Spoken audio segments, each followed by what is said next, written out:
Usai diperiksa oleh KPK, Ketua MK Hamdan Zulfa langsung bertolak ke gedung Mahkamah Konstitusi untuk menggelar jumpa pers.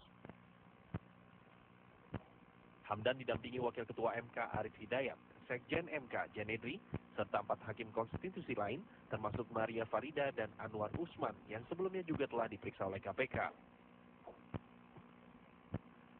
Dalam konferensi pers tersebut, Hamdan menyatakan bahwa pemeriksaan hakim konstitusi seharusnya melalui izin presiden, namun karena mereka berkomitmen untuk mempercepat proses penuntasan kasus suap di MK, maka hanya dalam kasus ini mereka mengabaikan prosedur tersebut. Tersangka atas nama Hamdan mengaku diperiksa KPK terkait kasus Pilkada Lebak. atas nama Susi Turandayani.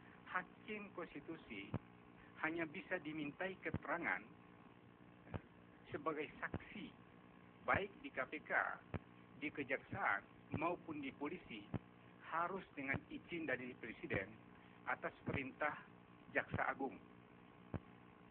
Kami tidak menempuh prosedur itu sekali lagi karena semata-mata ingin mempercepat penyelesaian perkara ini agar cepat Mahkamah Konstitusi terpulihkan wibawanya agar cepat ini selesai.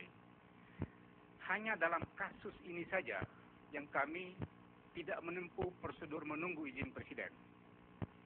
Tidak dalam kasus-kasus yang lain. Jadi untuk pemanggilan kasus-kasus yang lain, kalaupun ada, di masa yang akan datang sebagai saksi, kami hanya akan memberikan keterangan kalau setelah ada izin dari presiden. Yang ditanyakan kepada saya hanya mengenai itu tadi.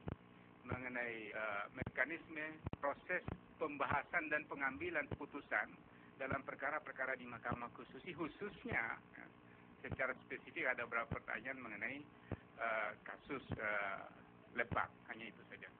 Juga akan mulai menyusun mekanisme. Selain bicara tentang pemeriksaan oleh KPK, Hamdan juga menyampaikan 3 nama anggota Dewan Etik yang baru saja terpilih. Memberikan keterangan. TV One mengabarkan. Didahului izin dari presiden.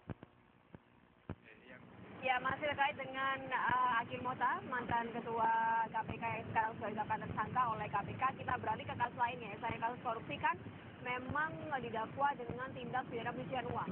Kemarin KPK melakukan penyitaan terhadap beberapa